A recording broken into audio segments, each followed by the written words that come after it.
오늘은 우리 통성경 강의 네 번째 시간입니다. 우리 그동안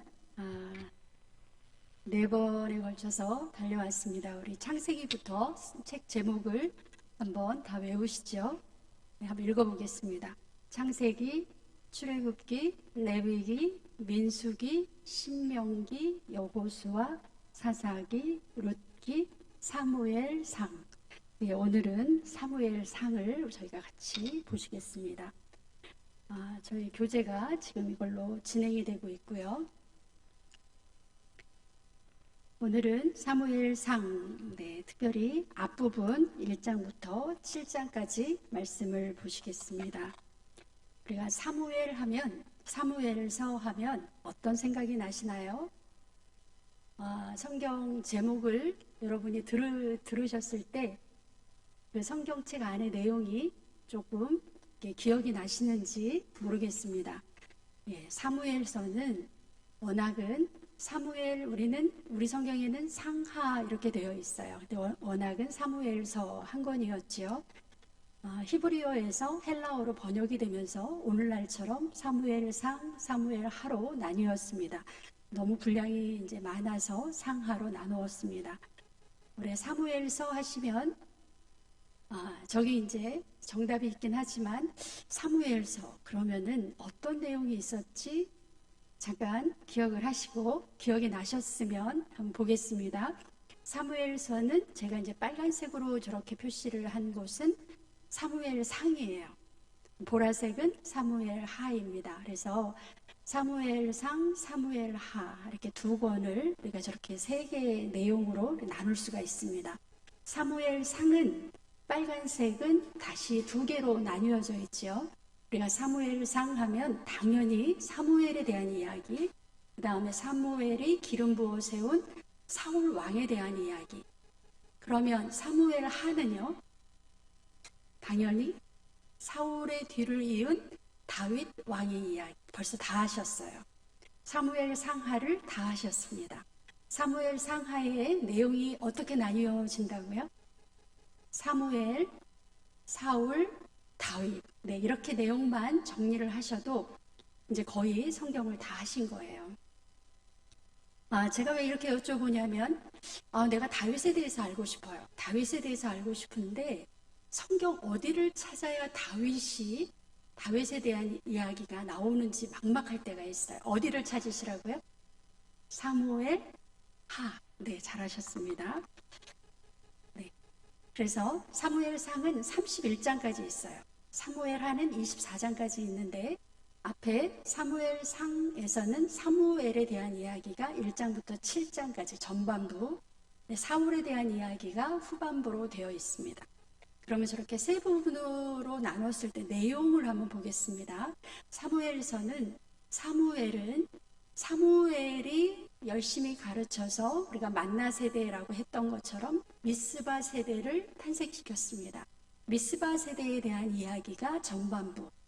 그 다음에 8장부터는 사울이 왕정을 시작하는 이야기, 왕정의 시작입니다. 다윗은 잘 아시는 대로 하나님의 종, 하나님의 마음에 합한 그러한 이스라엘의 그런 왕이 세워지는 내용입니다.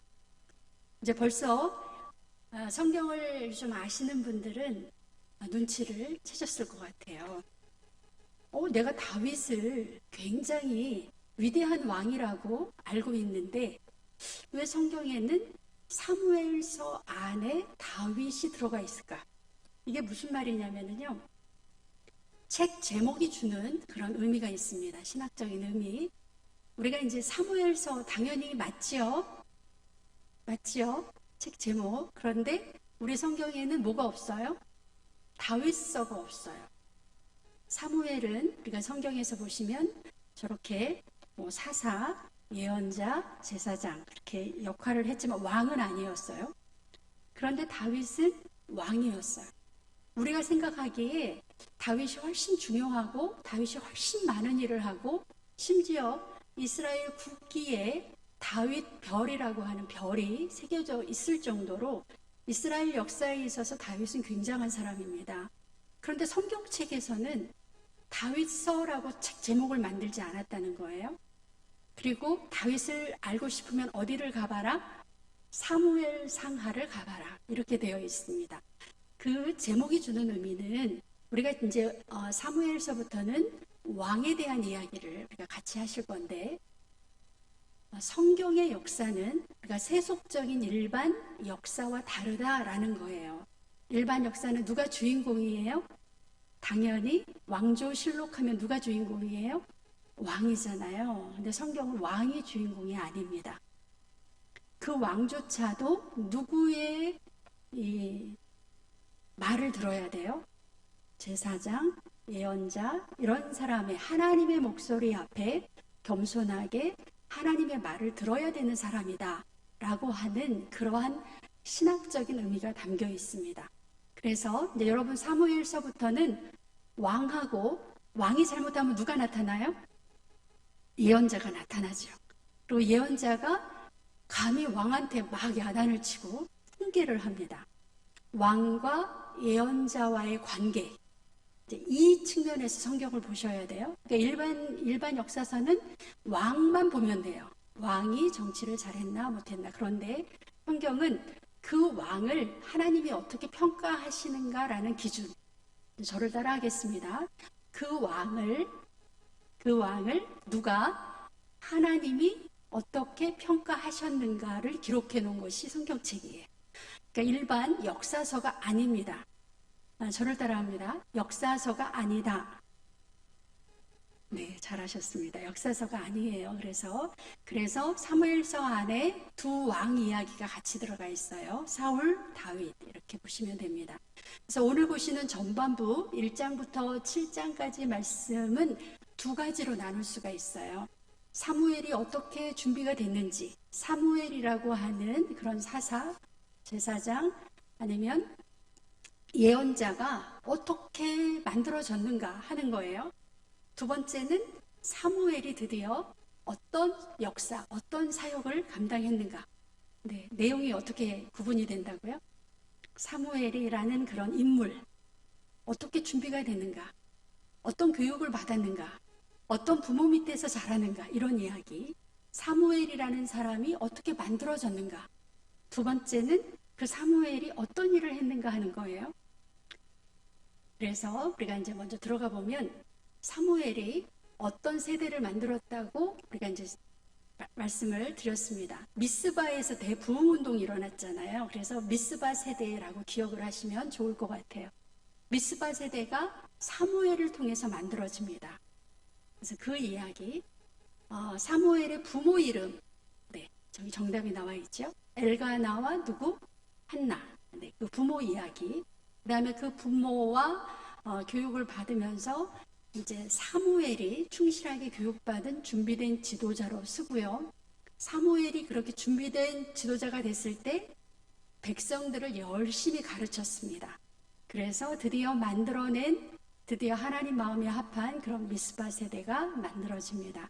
우리 만나 세대라는 말은 많이 들어보셨어요. 만나 먹고 광야에서 하나님의 말씀을 훈련받은 그런 세대. 그런데 미스바 세대는 누구의 훈련을 받은?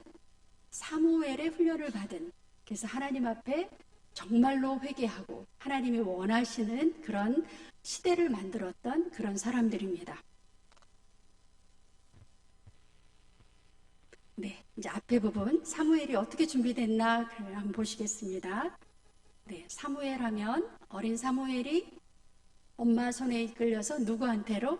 엘리 제사장에게로 가는 이제 그런 걸 여러분이 머릿속에 기억하시면서 이 사무엘이 어떻게 준비됐는지 한번 보시겠습니다. 사무엘은 사무엘의 부모 이야기, 제가 이렇게 제목을 잡았어요. 부모 이야기. 우리가 보통은 이 사무엘 이야기를 하면 한나를 떠올리거든요. 그 한나의 남편이었던 엘가나의 두 아내, 한나와 브린나의 그런 갈등, 그래서 자식이 없어서 고민하는 그런 여자의 이야기. 우리가 이 정도로 한나 이야기를 읽고 있습니다. 그런데 사실은 성경을 우리가 꼼꼼하게 읽어보면 그 한나의 남편인, 그러니까 사무엘의 아버지죠. 사무엘의 아버지 이야기가 생각보다 많이 나와요. 사무엘의 아버지 한나의 남편 이름이 뭔가요? 엘가나. 네, 엘가나. 특별히 엘가나의 그 삶 속에서 부각이 되는 것은 매년 그 당시에는 예루살렘 성전이 지어지지 않았기 때문에 어디에서? 실로에서 제사를 지냈습니다. 매년 실로에 가서 제사를 드렸다 하는 이야기가 성경에 굉장히 많이 나오는 거예요.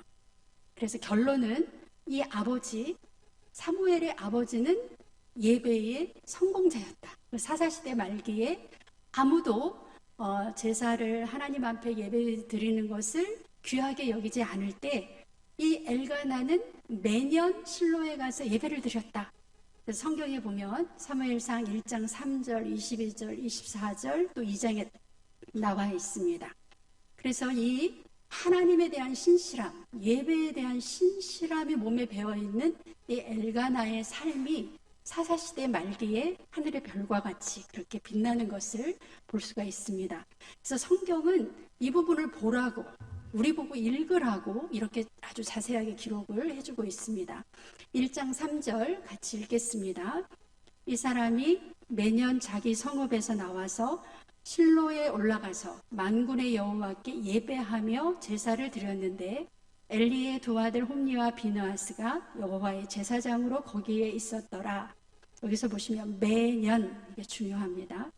그러니까 예배 드려야 될 그런 시기에 전혀 빠지지 않고 매년 예배하며 제사를 드렸다 하는 부분. 1장 21절에 같이 읽겠습니다.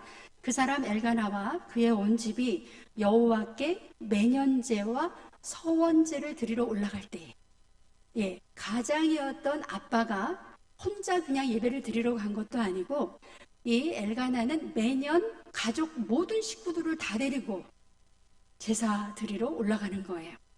그러니까 그 남편 손에 이끌려서 누구도 같이 한나도 같이 매년 제사를 드리게 됐습니다. 네, 성경의 기록이 굉장히 많아요. 또 한번 읽어볼까요? 시작. 젖을 뗀 후에 그를 데리고 올라갈새 숫소 3마리와 밀가루 1에바와 포도주 1 가죽 부대를 가지고 실로 여호와의 집에 나아갔는데 아이가 어리더라. 네, 저 대목은요. 구체적으로 제사를 드리러 올라갈 때 제물을 뭐를 가지고 올라갔나 하는 게 기록이 되어 있는 거예요.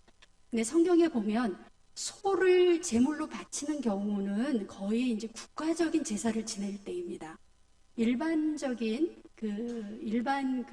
백성들은 보통 양과 염소예요. 그러니까 저 부분을 보면 엘가나 그 집안이 굉장히 부자였다.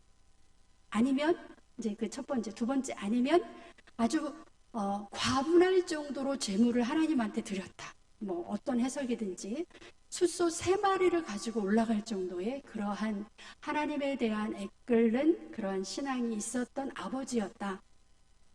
근데 아이가 어리더라. 예, 어린 아이를 데리고 하나님 앞에 가서 저렇게 신실하게 제사를 드렸습니다. 네, 이제 여러분이 기억하시죠? 사무엘 하면 누구도 같이 기억한다? 아버지도 같이 기억한다. 그 아버지가 그렇게 열심히 제사를 안 드렸으면 한나가 나올 수가 없어요. 네, 또 한번 읽어볼까요? 2장 18절 19절에도 또 나와 있습니다. 시작. 사무엘은 어렸을 때에 세마포 에봇을 입고 여호와 앞에서 섬겼더라. 그의 어머니가 매년 드리는 제사를 드리러 그의 남편과 함께 올라갈 때마다 작은 겉옷을 지어다가 그에게 주었더니, 예, 저 본문에서는 이제 우리가 뒤에 한나 이야기를 같이 할 건데요. 매년 드리는 제사를 드리러 그의 남편과 함께 올라갈 때마다 한나가 그 아들을 위해서 작은 겉옷을 지어 입혔다. 작은 겉옷을 지어다가 그에게 주었다. 근데 그 겉옷이 뭐냐면 18절에 보시면 세마포 에봇이에요. 제사장이 입어야 되는 의복입니다. 그러니까 자기 아들이 이렇게 이제 어린아이를 갖다가 그 실로 성소에 맡겼기 때문에 계속 아이가 클 거 아니에요? 그래서 아이가 이제 크는 것을 고려해서 매년 제사 드리러 갈 때마다 아이의 옷을 따로 또 새로 지어서 아이에게 갖다 입혔다 하는 것을 알 수가 있습니다. 네. 이제 엄마 이야기, 한나 이야기 보겠습니다. 제사장의 두 아들 홈니와 비느하스가 제사장으로 섬겼던 때예요, 시대가. 근데 여러분 성경 읽어보면 아시겠지만 엘리 제사장의 두 아들 홈니와 비느하스는 신앙생활을 제대로 하지 않았습니다. 심지어 제사장의 역할도 제대로 안 했던, 하나님 보시기에 굉장히 괘씸한 그런 사람들이었는데, 그럼에도 불구하고, 저런 제사장이 있음에도 불구하고 이 엘가나의 집안은 개의치 않고 자기가 해야 될 일, 예배드리는 일, 이것을 끝까지 고수했다는 거예요. 우리가 한나의 서원 기도를 보시면, 한나가 아이를 못 낳았기 때문에 굉장히 원통하고 뭐 분하고 막 그랬잖아요. 그래서 아들을 주시면 그 아들을 종신 나실인으로 바치겠다고 서원을 합니다. 이게 무슨 말이냐면, 여러분 이제 바로 전에 우리가 공부는 안 했어요. 사사기 할 때 종신 나실인으로 아예 처음부터 하나님이 딱 정한 사람이 누구였냐면, 누구였죠? 누구? 네. 사사기 뒤에 여러분 삼손이라는 사람이 종신 나실인으로 하나님이 처음부터 너는 종신 나실인이야 이렇게 얘기를 했는데도 그렇게 살았어요. 근데 한나는 이제 내가 이렇게 하나님 앞에 온전히 바치겠다, 아들을 주시면, 이렇게 서원을 합니다. 그리고 아까 얘기했던 한나는 엘리 제사장이 축복을 하자, 한나는 엘리 제사장이 축복을 하자 그대로 이루어질 것을 믿고 다시는 근심하지 않았다. 여러분 저 본문 잘 아시죠? 엘리 제사장이 막 울부짖어 술 취한 여자인 줄 알았다가 아니라고, 너를 축복한다고 했더니 그 말을 그냥 그대로 믿고 그 다음에는 근심하지 않았다. 참 믿음이 대단한 여성인 것을 알 수가 있습니다. 그렇게 해서 낳은 아들의 이름이 사무엘이에요. 하나님께 구하였다라고 하는 뜻을 가진 사무엘, 이렇게 이름을 지어줬습니다. 이 한나가 여러분 그 기도해서 아이를 얻었다, 거기까지가 다가 아니고요. 저 다음이 더 중요합니다. 여러분 이렇게 급할 때는 무슨 기도든지 다 할 수 있어요. 우리가 이제 속된 말로 화장실 갈 때 다르고 나올 때 다르다, 이런 이야기가 있잖아요. 급할 때는 막 이것도 하겠습니다, 저것도 하겠습니다, 막 서원하고 뭐 할 수 있는 거 다 하죠. 그런데 막상 그 위기가 이렇게 지나가면 언제 그랬냐는 듯이 우리가 이제 그렇게 할 때가 종종 있거든요. 우리가 약하기 때문에. 그런데 한나는 아이가 젖을 때자 자기가 서원한 대로 하나님 앞에 바치겠습니다 했던 그 서원대로 엘리 제사장에게 아들 사무엘을 맡기고 평생 성전에서 하나님을 섬기며 살도록 교육받게 합니다. 여러분 이때 이 한나는 이 사무엘밖에 없었어요. 집에 가면 또 다시 분인나라고 하는 또 다른 부인의 그 자녀들 보면서 그렇게 생활해야 함에도 불구하고 저 서원을 지켰습니다. 하나님의 말씀을 배우면서 성전에서 살 수 있도록 아이를 갖다 바쳤어요. 그리고 아까 우리가 읽은 것처럼 한나는 매년 남편을 따라 제사를 드리러 올라갈 때 사무엘을 위하여 세마포 에봇을 지어 입혔습니다. 저 겉옷은요, 한나의 지속적인 관심과 교육을 의미하는 아주 중요한 상징이라고 하겠습니다. 엄마가 옛날에 우리가 옷을 하나 만들면 요즘처럼 기성복 가서 시장에서 사오는 것도 아니고 사실은 세마포를 이렇게 짜는 것부터 그렇게 옷을 만들어야 되잖아요. 그러니까 저 아이에게 저 옷을 입히기 위해서 엄마는 1년 내내 세마포를 짜는 것부터 시작해서 옷을 만드는 것까지 엄마의 기도와 정성이 저 옷에 다 들어가 있을 거고, 그 옷을 받아서 입는 그 사무엘, 어린 사무엘이지만 엄마가 나를 이렇게 사랑하고 엄마가 나를 이렇게 지도하고, 그리고 이제 저 제사를 지내러 가서 한 며칠 동안 엄마와 아빠의 그런 간절한 바람, 너는 종신 나실인이야, 하나님께 바쳐진 사람이야, 어떻게 살아야 하는지 엄마 아빠의 간절한 그런 기도가 이 아이에게 충분히 전해지고도 남았을 것입니다. 그런 삶이 엘리 제사장이 보기에도 너무 감동스러운 거예요. 정말 그 시대에 보기 드문 그런 믿음의 가정. 그래서 엘리 제사장이 이 한나가 이번에는 원하지도 않았어요. 달라고 하지도 않았는데 감동을 해서 그냥 엘리 제사장이 한나 이 가정을 축복하고 맙니다. 그 원하지도 않았는데 그 한나와 그 아버지의 삶을 보면서 너무나 감동을 받아서 하나님, 이 가정에게 저 아들을 대신하는 후사를 주시기 바랍니다. 후사를 주세요. 여호와께 간구하여 얻은 이 사무엘을 대신할 그런 아들을 주시기를 원합니다라고 대신 누가 기도했어요? 엘리 제사장이 기도하는 거예요. 때로는 이렇게 제사장을 아니면 목회자를 감동시키는 성도님들이 계셔요. 그분을 바라보면 그 기도를 안 해드릴 수가 없는, 그 기도를 할 수밖에 없는 그런 애끓는 하나님에 대한 사랑이라든지 정성이라든지 그런 게 이렇게 몸에서 풍겨 나오시는 분들이 있어요. 그래서 기도를 안 할 수가 없는 엘리 제사장이 이제 그런 심정입니다. 저 가정 저렇게 매년 올라와서 아들도 없는데 그 아들을 하나님한테 바쳐서 저렇게 정성껏 그 제사장의 그 교육을 받도록 저렇게 후원하는 저 부모를 보면서 엘리 제사장이 축복을 하고 나니까 어떤 일이 벌어졌냐면 아들은 무려 3명이나 딸은 2명이나 예. 그러니까 한나하고 엘가나는 1명을 바쳤는데 하나님이 몇 배로 주셨어요? 5배로 주셨어요. 우리 하나님은 굉장히 후하신 분이십니다. 이렇게 한나의 가정이, 엘가나의 가정이 축복을 받게 됩니다. 네, 우리 세마포 에봇에 대해서 잠깐 보겠습니다. 여기 이제 어른 할아버지는 정식 세마포 에봇이에요. 저 겉옷입니다. 조끼 같은 거. 그래서 가운데 12개 보석이 달렸어요. 12지파를 상징하는. 그런데 이제 이 어린 사무엘이 입었던 것은 저런 에봇은 아니고 세마포로 지어진, 그러니까 제사장들이 그냥 일상적인 생활을 할 때 입는 그런 옷입니다. 저런 사진이 있어서 사진을 가져와 봤습니다. 엄마의 마음이 얼마나 간절할까.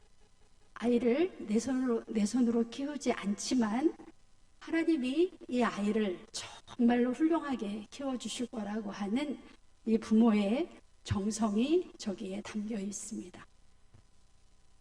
또 하나, 사무엘이 준비되기 위해서는 또 누가 있었냐면 훌륭한 스승이 있었어요. 그런데 너무나 역설적이게도 엘리 제사장입니다. 뒤에서 보시면 엘리 제사장은 자녀 교육에는 실패했는데 제자 교육에 성공했어요. 제자를 아주 훌륭하게 키웠습니다.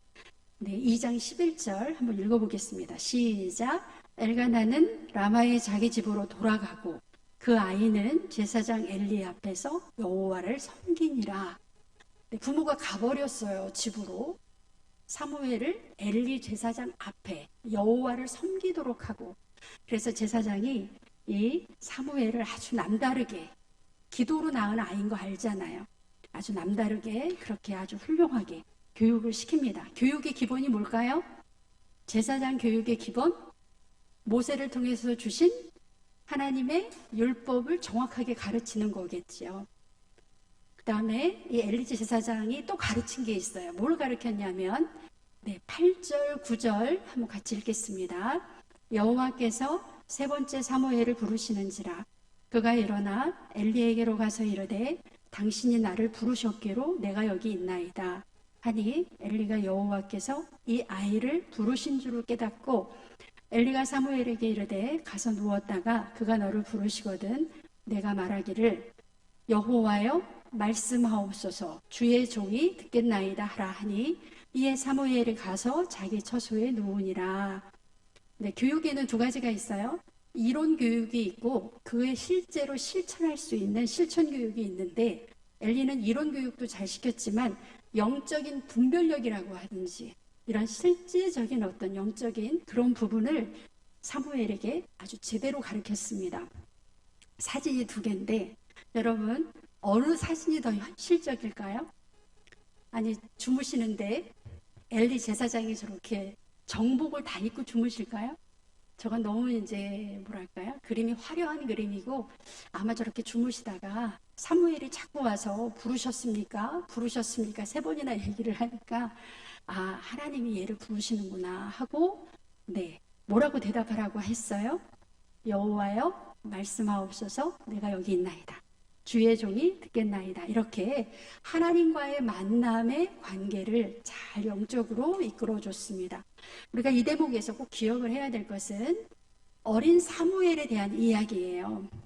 엘리가 어린 사무엘에게 할 말을 하나님하고 어떻게 말을 해야 될지를 가르쳐 줍니다. 그리고 하나님의 부르심의 대상에는 하나님이 누군가를 부르세요. 누구도 포함된다? 어린아이도 포함된다. 네, 사무엘을 부르셨거든요. 어린아이인데. 그리고 하나님의 말씀을 옮겨야 하는 책임을 가진 주의 종의 역할도 이 어린아이에게 맡겼어요. 그래서 엘리 집안이 어떻게 망하는지를 그 말씀을 이 사무엘에게 다 주셨다는 거죠. 그래서 우리가 어린아이 교육, 뭐라 그러죠? 요새 주일학교, 교회학교, 교육이 얼마나 중요한가 하는 걸 우리가 다시 알 수 있습니다. 우리가 이제 앞으로 나라 이야기, 왕정 500년, 왕이 나라를 어떻게 다스리는지 계속 나라 이야기를 우리가 공부를 하게 되는데, 성경에는 개인 이야기도 있고 가정 이야기도 있고 나라 이야기도 있어요. 분명히 나라 이야기가 있기 때문에 왕정, 사무엘 상하, 열왕기 상하가 있습니다. 그런데 우리가 굉장히 많이 실수하는 것은 어려우니까, 우리가 잘 모르니까 성경을 그저 개인적인 이야기로만 아이들에게 가르쳐요. 그 아이가 그 사회에서, 그 국가에서 어떤 일을 했는지 이 부분을 많이 놓치고 있습니다. 그래서요, 보세요. 성경 안에는 세 그룹이 있어요. 개인도 있고, 그 개인이 이루는 가정도 있고, 그 가정이 나라를 세우는 이제 개인과 가정과 나라 이야기가 있습니다. 오늘은 우리가 사무엘 개인을 배우지만 사무엘이 있게 한 그 가정, 엘가나와 한나 이야기도 같이 배우지요. 가정 이야기 보셨죠? 그래서 그 사무엘이 어떤 나라를 만드는가, 이렇게 세 개를 다 같이 보셔야 성경을 제대로 가르치는 거예요. 그래서 나라 이야기를 빼먹으면 이상한 사람, 이상한 기독교인을 만드는 것을 볼 수가 있습니다. 같이 보실게요. 자녀 교육에 실패한 엘리 제사장. 아까 제자 교육에는 성공했는데 자녀 교육에 실패했어요. 사무엘상 2장 22절 말씀인데, 해망문에서 수종도는 여인들과 동침을 하지를 않나, 아들들 이야기입니다. 온 이스라엘에게 행한 아주 이상한 모든 일, 이런 일 때문에 하나님께서 이 엘리 제사장 가문을 심판하시는데요. 하나님의 심판이 얼마나 무서운가 하는 것을 볼 수가 있습니다. 2장 29절 같이 읽겠습니다. 시작. 너희는 어찌하여 내가 내 처소에서 명령한 내 재물과 예물을 밟으며 내 아들들을 나보다 더 중히 여겨 내 백성 이스라엘이 드리는 가장 좋은 것으로 너희들을 살찌게 하느냐. 성경에서 부모가 자녀 교육을 잘못시켰다라고 지적하는 부분이 별로 이렇게 찾기가 쉽지 않아요. 그런데 저 부분은 엘리 제사장이 뭘 잘못했는가 하는 걸 아주 정확하게 지적을 해줍니다. 너의 아들들을 누구보다, 하나님보다 더 중히 여겼다. 그게 죄라는 거죠. 이게 잘못한 거예요. 엘리 제사장이. 그래서 저것을 저에게, 오늘 이 시대를 사는 우리에게, 혹시 내 안에 내 자녀들이 우상이 되어 있지는 않는지, 하나님께서 얼마나 싫어하시는지 우리가 보게 됩니다. 너희 아들들을 나보다 더 중히 여겼다. 그래서 야단칠 때 야단치지 않고, 잘못했을 때 잘못했다고 지적하지 않고, 그래서 하나님께서 이 엘리 집안을 어떻게 했냐면요, 32절 같이 읽겠습니다. 이스라엘에게 모든 복을 내리는 중에 너는 내 처소에 환난을 볼 것이요 너희 집에 영원토록 노인이 없을 것이며, 노인이 없다는 말은 다 요절한다는 이야기죠. 34절 너의 두 아들 홈니와 비느하스가 한날에 죽으리니 그 둘이 당할 그 일이 너에게 표징이 되리라. 하나님보다 자녀를 더 사랑했던 이 엘리 제사장, 훈육을 잘못했죠. 그래서 온 이스라엘에게 이 두 제사장이 너무나 나쁜 일을 많이 했기 때문에 하나님이 굉장히 노하시는 것을. 그래서 홈니와 비느하스가 블레셋과의 전쟁에 나가서 한날에 다 죽었습니다. 그 비보를 듣고 이 엘리 제사장이 너무 충격을 받아서 의자에 앉았다가 뒤로 넘어지는 바람에 그날 또 같이 엘리 제사장이 죽게 되는 것을 볼 수가 있습니다. 이제 전반부 끝났어요. 여태까지 뭐 하셨죠? 사무엘이 어떻게 준비됐나? 어떤 사람들이 있어서 그의 부모와 신앙의 스승이 있어서 그렇게 위대한 사무엘이 잘 준비가 됐습니다. 믿음의 사람으로 큰 지도자로 준비가 됐습니다. 이제 두 번째 여러분이 이제 보실 것은요. 네, 사무엘이 어떤 일을 했는가 하는 거예요. 사무엘의 부흥사역, 사무엘이 한 일 한번 보겠습니다. 사무엘이 어떤 일을 했는지. 예, 사무엘이 이 부흥사역을 하기 전에 여러분이 잘 아시는 법궤가 빼앗기는 그런 엄청난 사건이 있었어요. 홈리와 비나스, 아까 조금 전에 설명드린 그 사람이 한날에 죽었던 그 전쟁이 블레셋과의 전쟁이고, 이때 이 사람들이 경솔하게 하나님의 궤를 가지고 나가면 이기는 줄 알고 자기네들의 그 잘못된 행실은 하나님 앞에 회개하지 않고 그냥 부적처럼 궤를 가지고 나가면 블레셋 전쟁에 이길 것이다 라고 해서 궤를 가지고 나갔다가 블레셋에 지는 것은 물론이고 궤까지 빼앗겼어요. 잘 아시죠? 그래서 이 궤가 빼앗겨지고 두 아들이 죽었다는 소식을 듣고 엘리 제사장이 충격으로 쓰러져서 죽습니다. 이렇게 해서 엘리 가문이 마감하게 되죠. 하나님의 궤는 블레셋 안에 7개월 동안 머무는데 이스라엘 사람들이 아무 역할을 못하지만 하나님이 역사하셔서 이 궤를 하나님의 힘으로 어디까지? 기랏 여아림까지 옮겨놓는 역사를 우리가 성경에서 볼 수가 있습니다. 이 충격적인 사건이 있었고요. 그래서 이스라엘 사람들이 사무엘상 7장 2절 같이 읽겠습니다. 시작. 궤가 기랏 여아림에 들어간 날부터 20년 동안 오래 있는지라 이스라엘 온 족속이 여호와를 사모하니라. 여러분, 저 이야기 350년 만에 듣는 이야기. 여호와를 사모하더라. 이스라엘 백성이 여호와를 사모하지 않았거든요. 누구를 더 사모했어요? 바알신, 아세라신, 이방신을 쫓아다녔던 이스라엘 민족이 드디어 여호와를 사모하니라. 이렇게 성경이 기록되어 있습니다.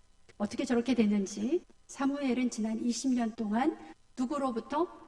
엘리 스승으로부터 제사장 나라 지식과 영적인 그런 것을 체계적으로 배우고 공부합니다.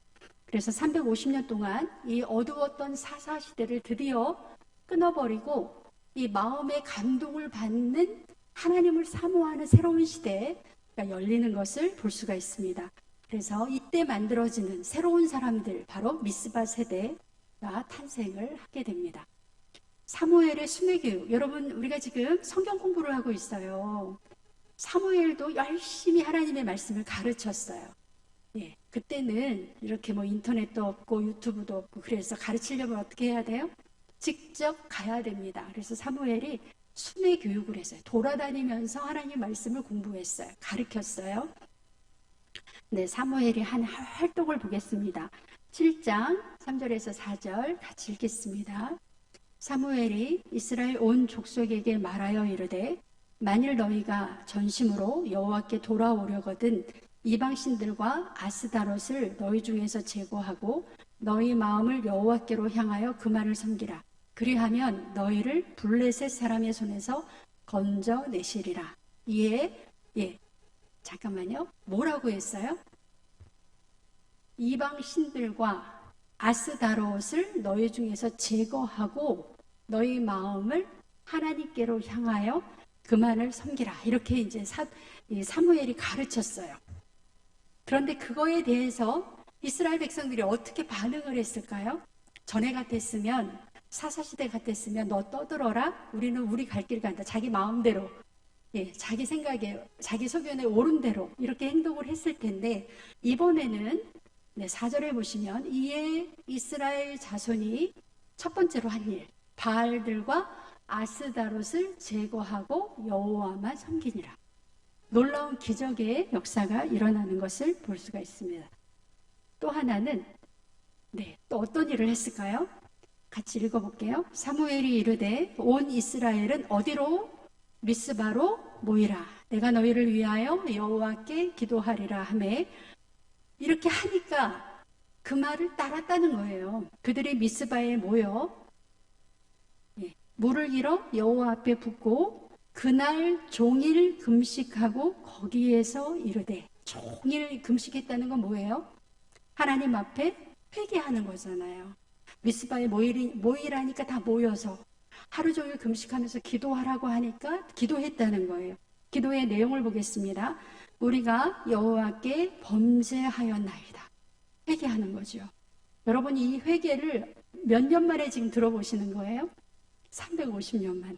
네. 사사시대 말기입니다. 그래서 하나님이 사무엘이 미스바에서 이스라엘 자손을 다스리니라. 그래서 여기 다스린다라고 해서 마지막 사사다. 사무엘을 마지막 사사다라고 우리가 이야기를 합니다. 그래서 우리가 이 미스바 사건, 미스바 대부흥성의 이 사건에서 이루어진 일을 간단하게 정리를 하면은요. 어떻게 정리할까요? 여기 보시면 네, 민족적 합의를 이루어낸 온 이스라엘 백성의 마음이 어떻게 됐다? 하나로 모아졌어요. 나쁜 것을 하자고 하나로 모아진 게 아니라 좋은 일, 하나님 앞으로 돌아오는 일. 첫 번째 뭐 했지요? 이방신을 제거하고 여호와만 섬기겠다. 두 번째 뭐예요? 종일 금식 기도하고 우리 회개하자. 그래서 사사시대 350년의 묵은 죄를 털어버리고 하나님께 회개한 그 미스바 세대, 그 백성들이 사무엘과 하나가 돼서 멋진 그런 역사를 이루어갑니다. 아까 사무엘이 1년에 한 번씩 순회 교육 돌아다니면서 하나님의 말씀을 전했어요. 잠깐 지도를 보시면 저 지도는 잘 안 보일 것 같은데 어쨌든 길갈에서 베델에서 길갈로 갔다 하죠. 중간에 베델에서 길갈로 갔다가 미스바로 갔다가 자기 고향 라마로 가는 저렇게 순회를 계속하면서 하나님의 말씀을 가르쳤어요. 잊어버릴까 봐. 한 번 듣는다고 다 실천할 수 없잖아요. 또 듣고 해서 열심히 하나님의 말씀 교육을 시키니까 사무엘의 말에 순종하고 하나님의 말씀에 순종하는 그런 멋진 세대를 만들었습니다. 보시면 우리가 먼저 이제 이 사무엘이 어떤 지도자로서 생활을 했는가라는 것을 성경이 밝히고 있어요. 사무엘이 지도를 했기 때문에 지도자잖아요. 사무엘상 12장 3절에서 4절 사무엘이 백성들 앞에서 하는 이야기예요. 내가 어떻게 너희들을 다스렸는가 하는 것을 이야기를 합니다. 네, 한번 같이 처음부터 천천히 한번 읽어볼게요. 시작. 내가 여기 있나니 여호와 앞과 그의 기름 부음을 받은 자 앞에서 내게 대하여, 그러니까 나에게 대하여 증언하라. 내가 누구의 소를 빼앗았느냐? 누구의 나귀를 빼앗았느냐? 누구를 속였느냐? 누구를 압제하였느냐? 내 눈을 흐리게 하는 뇌물을 누구의 손에서 받았느냐? 그리하였으면 내가 그것을 너에게 갚으리라.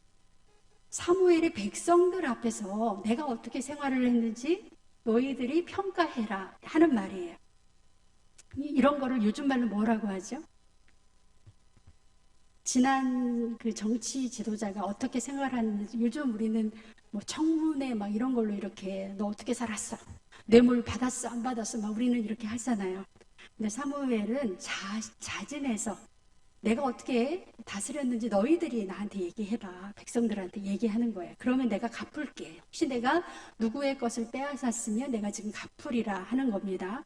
백성들이 뭐라고 대답을 했을까요? 여기 보시면 네, 그들은 백성들입니다. 그들이 이르되 당신이 우리를 속이지 아니하였고 압제하지 아니하였고 누구의 손에서든지 아무것도 빼앗은 것이 없나이다 하니라. 예, 여러분 정말 대단한 고백입니다. 백성들이요, 한 사람도 아니고 백성들이 당신이 우리를 속이지도 않았고 압제하지도 않았고 아무것도 빼앗지도 않았다라고 증언을 해주는 거예요. 그래서 제가 저 위에다가 사무엘의 삶, 그의 정치, 어떻게 정치를 했어요? 뇌물 없는 권력, 권력은 가지고 있었지만 뇌물을 받지 않고 재판을 했지만 공정하게 재판을 했습니다. 이 전통은 어디에서 왔느냐? 여러분 앞에서 보셨겠지만 모세가 이렇게 살았어요. 그 엄청난 일을 했던 모세가 나중에 백성들 앞에서 이렇게 이야기를 합니다. 제가 읽을게요. 민수기 16장 15절에 보면 모세가 이런 이야기를 합니다. 나는 그들의 나귀 한 마리도 빼앗지 아니하였고 그들 중에 한 사람도 해하지 아니하였나이다. 이 위대한 모세의 이 삶의 족적을 누가 지금 그대로 실천하고 있어요? 사무엘이 그대로 실천하는 것을 볼 수가 있습니다. 그래서 우리가 사무엘은 분명하게 정치를 했어요. 권력을 가지고 있었어요. 그렇지만 사무엘은 자기 정체성이 나는 선지자다라는 그런 정체성이 있었습니다. 그래서 우리가 앞에서 보셨지만 모세나 여호수아나 이 사무엘은 분명히 권력을 가지고 있었던 권력자였어요. 그러나 이 모세, 여호수아, 사무엘은 왕이 되지 않으려고 노력하지 했다. 이 말은 뭐냐면 나는 끝까지 하나님으로부터 부름받은 뭐다? 선지자다. 나는 사사다. 이런 정체성을 가지고 있었어요. 그렇기 때문에 그들은 뇌물을 받을 수가 없었어요. 근데 본인이 왕이라고 생각했다면 뇌물 받는 그 정도는 뭐 왕들이 늘 하던 일이니까 괜찮습니다. 여기 보시면 정치 지도자가 저렇게 깨끗한 삶을 살았어요. 그러니까 그 시대가 잘 될 수밖에 없고, 그러니까 또 하나는 이 사무엘 시대 때 경제 부분을 한번 보겠습니다. 사무엘상 7장 14절에 같이 읽겠습니다. 블레셋 사람들이 이스라엘에게서 빼앗았던 성읍이 에그론부터 가드까지 이스라엘에게 회복되니 이스라엘이 그 사방 지역을 블레셋 사람들의 손에서 도로 찾았고 또 이스라엘과 아모리 사람의 평화가 있었더라. 조금 전에 사건 기억하시죠? 괴가 빼앗긴 사건. 누구하고 싸웠었어요? 블레셋입니다. 바로 이 블레셋. 그런데 하나님 말씀대로 정치하고 말씀대로 살아가니까 하나님이 블레셋과의 전쟁에서 블레셋을 막아주시는, 그래서 그 빼앗겼던 모든 땅이 회복이 되니까 얼마나 경제적으로 윤택하게 살 수 있었겠습니까? 네, 우리가 이 경제 부분은요, 우리가 앞에서 성경에서 사사시대 잠깐 우리가 비교를 하겠습니다. 사사시대, 자기 마음대로, 자기 생각대로, 자기 주장대로 하나님 없이 살았던 사람들의 삶의 모습이에요. 사사기 6장 3절 4절에 보면 이렇게 수탈을 당했습니다. 같이 한번 읽어볼게요. 이스라엘이 파종할 때면 미디안과 아말렉과 동방 사람들이 치러 올라와서 진을 치고 가사에 이르도록 토지소산을 멸하여 이스라엘 가운데 먹을 것을 남겨두지 아니하며 양이나 소나 나귀도 남기지 아니하니라. 얼마나 악랄하게 수탈을 해갔냐면, 여러분 보통 수탈을 해간다, 이렇게 뭘 걷어간다, 빼앗아간다 그러면 언제 해야 이게 맞습니까? 추수할 때, 추수하고 나서 좀 수탈을 해가면 그래도 좀 뭔가 먹을 건 있을 거 아니에요? 근데 언제 수탈을 해갔어요? 파종할 때. 그럼 저 뭘 가져가는 거예요? 종자 가져가는 거예요. 얼마나 악랄하게 이스라엘 사람들을 수탈했는지 알 수가 없습니다. 하나님의 말씀에서 벗어나서 이방신을 섬기고 자기 멋대로 살아갈 때 하나님께서 경제적으로 굉장히 어렵게 해주셨습니다. 그러나 이 지금 사무엘 시대하고 비교가 되지요. 사무엘 시대 여러분이 보셨습니다. 국방 문제. 국방 문제라고 하니까 어쨌든 한번 어떤 상황이 벌어졌는지 사무엘 시대 때 한번 읽어보겠습니다. 시작. 이스라엘 자손이 미스바에 모였다 함을 블레셋 사람들이 듣고 그들의 방백들이 이스라엘을 치러 올라온지라. 이스라엘 자손들이 듣고 블레셋 사람들을 두려워하여 이스라엘 자손이 사무엘에게 이르되 당신은 우리를 위하여 우리 하나님 여호와께 쉬지 말고 부르짖어 우리를 블레셋 사람들의 손에서 구원하시게 하소서 하니. 네, 이렇게 하나님께 기도했더니 어떤 결론이 나왔냐면요, 이에 블레셋 사람들이 굴복하여 다시는 이스라엘 지역 안에 들어오지 못하였으며 여호와의 손이 사무엘이 사는 날 동안에 블레셋 사람을 막으시매. 여러분 막 온몸에서 전율이 일어나야 돼요. 이 본문을 읽으실 때는. 저 블레셋은요 아주 막강한 대단한 나라였습니다. 그런데 하나님께서 사무엘을 통해서 미스바 세대가 한마음 되어서 하나님한테 기도하고 하나님의 법대로 살려고 노력을 하니까 하나님의 손이 사무엘이 사는 날 동안 블레셋 사람들을 막으셨다라고 기록을 해주고 있습니다. 그러니까 국방 문제가 우리가 해결하려고 막 노력을 할 때는 그냥 번번이 다 졌어요. 사사시대 다 졌습니다. 그런데 사무엘 시대에 그 무서운 블레셋과의 전쟁에서 이기고 하나님이 블레셋 사람들을 막으셨다라고 이야기를 해줍니다. 이걸 어떻게 아냐면요, 여러분 레위기에 보면 그 앞에 레위기에 보면 아주 재미있는 말이 있어요, 여러분. 이 말은 여러분이 좀 입에 이렇게 익었으면 좋겠어요. 레위기 26장 8절 9절에 보면 너희 다섯이 백을 쫓고 너희 백이 만을 쫓으리니 너희 대적들이 너희 앞에서 칼에 엎드려질 것이다. 하나님께서 책임져 주신다는 말을 이런 표현을 썼어요. 5명이 몇을 상대한다? 100명. 100명이 몇 명을 상대해서 이길 수 있다? 10,000명. 맞죠? 100이 만을 쫓는다. 우리 인간적인 상식으로는 뭐 5명이 5명씩 이렇게 전쟁을 해야지 5이 어떻게 100을 쫓아. 근데 하나님이 그렇게 해주신다고 레위기에 하나님 법대로 살면 저런 기적이 일어난다 이렇게 말씀을 해주셨는데 우리나라 속담도 있어요. 일당 백이야. 그쵸? 우리나라 말이 사실은 더 네, 성경은 일당 백은 아니고요. 5당 백입니다. 5명만 있으면 하나님의 사람으로 5명만 있으면 100을 쫓는다. 그러니까 국방의 문제가 해결이 된다. 걱정하지 말아라. 하나님이 이렇게 말씀을 해주셨는데 이 사무엘 시대에 이 일이 이루어졌습니다. 그래서 미스바 시대에 사무엘 시대의 특징 지금 여태까지 보셨어요. 왕이 있었어요? 없었어요? 왕이 없었어요. 또 사사시대는 그렇게 자기 그 지파들끼리 싸웠어요. 몇만 명씩 죽었습니다. 그런데 이 사무엘 시대에는 뭐가 없었어요? 내분이 없었어요. 지파들 간의 평화가 있었습니다. 또 세 번째, 외적의 침입이 없었어요. 그러니까 얼마나 살기 좋겠어요? 그래서 요즘 말로 좀 바꿔볼게요. 요즘 말로. 요즘은 이렇게 말하죠. 정치, 경제, 국방. 요즘 말입니다. 정치는 매물 없는 권력, 공정한 재판을 하는 지도자를 갖고 있었어요. 사무엘이죠. 경제는 블레셋에 빼앗겼던 모든 땅을 다시 되찾아와서 살기 좋게 됐어요. 국방 문제는 하나님이 막아주셨어요.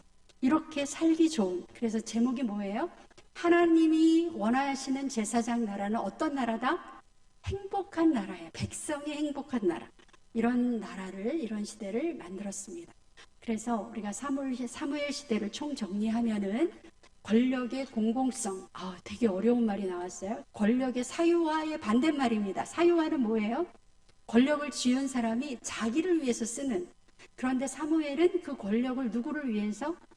자기 백성을 위해서, 나라를 위해서. 그래서 공공성을 확립을 하고 외부의 국방, 내부의 경제 이거를 다 해결을 해서 백성들이 굉장히 행복한 그런 생활을 하게 됩니다. 오늘 우리의 과제는 마지막이에요. 네, 오늘 우리는 이 사무엘서 맨 앞에 사무엘 시대를 마감하면서 우리가 공부하시면서 어떤 우리가 다짐을 해야 될까 같이 한번 읽어볼까요? 사무엘과 같은 신앙의 사람을 키워내자. 네, 사람이 준비돼야 시대가 바뀝니다. 네, 저런 신앙의 사람을 키워내려면 신앙의 가정이 먼저 있어야 돼요. 본이 되는 부부가 있어야 됩니다. 그래서 우리가 신앙의 가정, 본이 되는 부부가 되자. 또 우리가 그렇게 지도자의 위치에 있을 때 그 지도자라고 하는 것은 이렇게 나라를 구하는 지도자만 지도자가 아니지요. 교회의 지도자, 우리 또 뭐 구역에 우리 많은 지도자들이 서 있어요. 우리 교회 안에도 굉장히 많은 지도자가 있는데 사무엘과 같은 그런 지도자가 되자. 예, 우리가 이렇게 사무엘 1장부터 7장까지를 저희가 성경을 꼼꼼히 보시면서 하나님이 함께 해주시고 훌륭한 지도자가 있는 그래서 마음이 하나가 됐을 때 미스바 세대 하나님이 원하시고 하나님이 축복하시는 멋진 세대를 만들어 주셨습니다. 오늘 우리 한일교회가 하나님이 원하시는 무슨 세대? 미스바 세대. 예, 하나님의 축복이 우리 한일교회 가운데 가득하기를 기도합니다. 기도하시겠습니다. 사랑의 주 하나님 감사합니다. 오늘도 주님 앞에 모였습니다. 교회에서 또 가정에서 또 때로는 일터에서 하나님의 음성을 듣습니다. 하나님, 우리가 얼마나 부부로서 또 부모로서 자녀들 앞에서 자식들 앞에서 얼마나 신앙의 본을 보이며 우리 자녀들이 어떤 사람이 되어야 할 건가를 되기를 원하는지 우리가 진지하게 고민하며 하나님 손에 붙들린 사무엘과 같은, 그래서 하나님께 전적으로 맡기고 하나님이 동행하시고 키우시는 그런 멋진 사무엘처럼 우리의 자녀들을 그렇게 하나님께 맡겼는지 하나님 이 시간 돌아보게 하여 주시옵소서. 내 힘으로 키워보고자, 내 능력으로 어떻게 해보자 우리가 애쓰고 수고했지만 정말 너무나 힘듭니다. 그러나 하나님이 해주시면 너무나 아름답게 하나님이 더 원대한 계획을 가지고 우리 자녀들을 키워주시고 자녀들의 미래를 책임져 주시는 줄로 믿습니다. 엘가나와 같은 아버지 되게 하시고 한나와 같은 어머니 되게 하여 주시옵소서. 그의 손에 권력이 들어왔는데도 나는 하나도 낙의 한 마리 빼앗지 아니하였다고 고백하는 그런 멋진 사무엘과 같은 지도자를 우리 교회 안에 또 이 나라 안에 하나님께서 세워주시고 지켜주시옵소서. 오늘도 주의 전에 나올 때 하나님 앞에 감사의 또 일천번제의 그런 제물을 드립니다. 하나님께서 그 기도의 제목을 받으시고 하나님이 원하시는 하나님의 계획하신 축복을 마음껏 하나님 허락하여 주시옵소서. 감사를 드리오며 예수님의 이름으로 기도드립니다. 아멘.